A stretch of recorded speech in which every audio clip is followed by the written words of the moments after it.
साथियों, जय हिंद। मैं डॉक्टर संग्राम पाटिल इंग्लैंड से बात कर रहा हूं।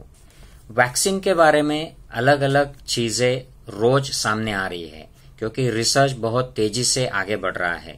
उसमें एक बात जो है साथियों कि पहला डोज अगर किसी वैक्सीन का लगा लिया, मान लो फाइजर वैक्सीन का लगा लिया, और दूसरा डोज लेने के समय अगर फाइजर वैक्सीन उपलब्ध नहीं है या हम किसी और देश में ट्रैवल कर लेते हैं तो क्या करें?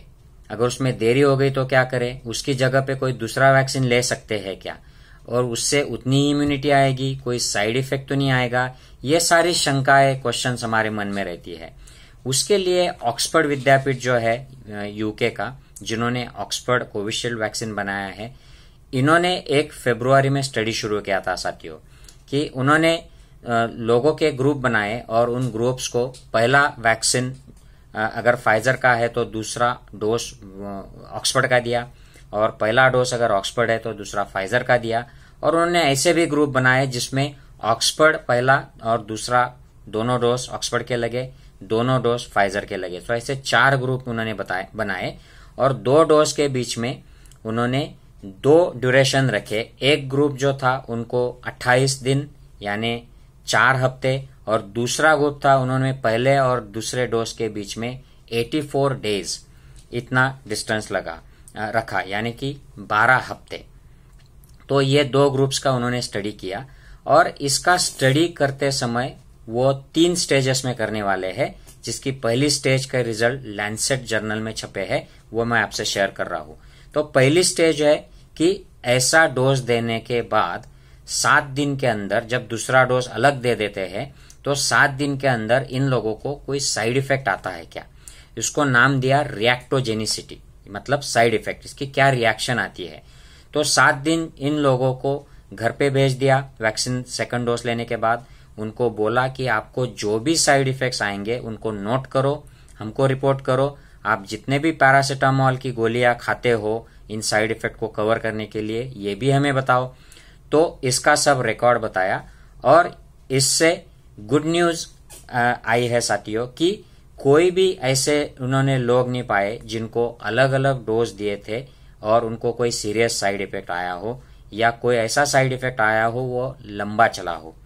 लेकिन इन्होंने ऐसा पाया कि जो लोग होमोलॉगस यानी ऑक्सफोर्ड वाला अगर ऑक्सफोर्ड का ही डोज लेता है या फाइजर वाला फाइजर का ही लेता है, इनसे अगर अलग अलग डोज लिए हो तो अलग डोज लेने वाले ग्रुप में 20% तक का साइड इफेक्ट ज्यादा आए। मतलब उनको बुखार आने की संभावना 20% बढ़ गई, उनको बदन दर्द, सिर दर्द या कमजोरी महसूस होना या ठंडी जैसे लगना, जिसको चिल्स कहते हैं, यह 20% तक इसकी संभावना बढ़ गई जिनको अलग अलग डोज लगाए गए।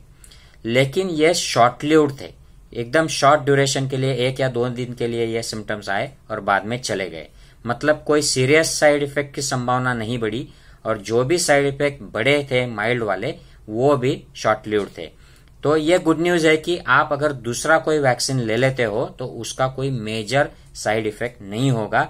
माइनर साइड इफेक्ट आएंगे, वो ज्यादा आएंगे लेकिन वो जल्दी चले जाएंगे, जैसे कि आपने दोनों डोज सेम लिए हो। तो this is a good news. लेकिन इससे सिर्फ बात नहीं चलेगी, उनको ये भी देखना पड़ेगा कि इस वैक्सीन के कॉम्बिनेशन से अलग अलग जो वैक्सीन दिए हैं इनसे क्या उसी लेवल की इम्यूनिटी ब्लड में आ रही है, उतने ही लेवल के एंटीबॉडीज बढ़ते हैं, और जो पेशियां बढ़ती है हमारी टी सेल बी सेल उतनी ही बढ़ती है, जिसे कहते हैं इम्यूनोजेनिसिटी। तो ये इम्यूनोजेनिसिटी का डेटा अगले महीने में रिलीज होने वाला है ऑक्सफोर्ड यूनिवर्सिटी से।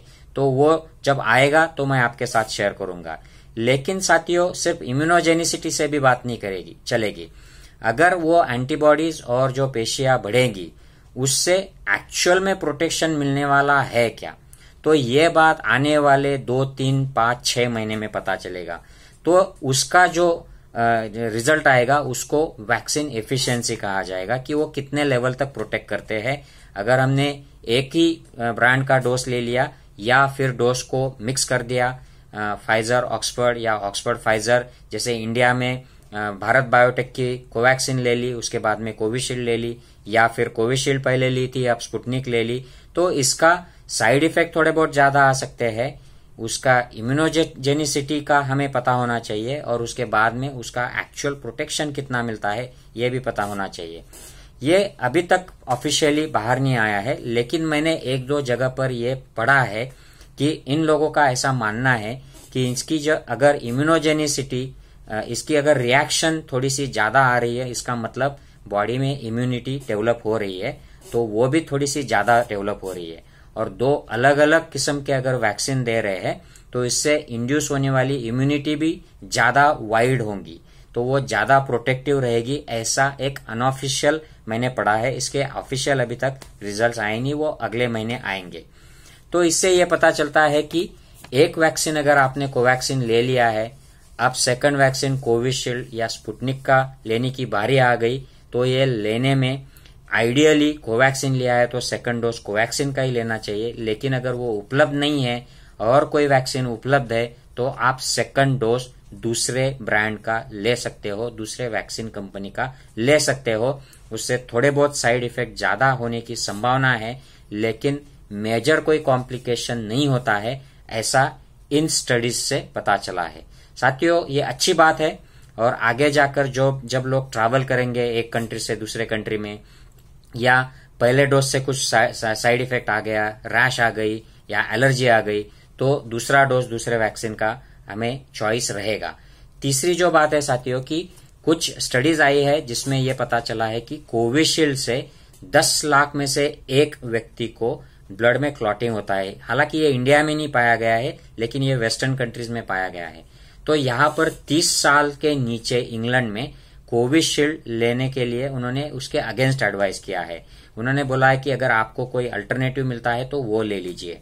और यूरोप की जो कंट्रीज हैं, नेदरलैंड, फ्रांस, नॉर्वे, डेनमार्क जैसी, इन्होंने भी 50 साल के ऊपर बहुत सारे देशों ने कोविशील्ड की जगह पर दूसरे कोई वैक्सीन लेना चाहिए। अगर आपने पहला डोज कोविशील्ड का ले लिया है ऑक्सफोर्ड का, तो भी आप दूसरा डोज दूसरा वैक्सीन चूज करना चाहिए, ऐसा एडवाइस किया है। तो इस हालात में ऑक्सफोर्ड यूनिवर्सिटी का ये जो कॉमको स्टडी का रिजल्ट है, ये काफी आशादायी है, यूजफुल है। इसका फायदा आने वाले महीनों में और आने वाले सालों में भी सारी दुनिया को होने वाला है। I hope you enjoyed this information. अपने दोस्त और साथियों से भी शेयर कीजिए। जय हिंद साथियों।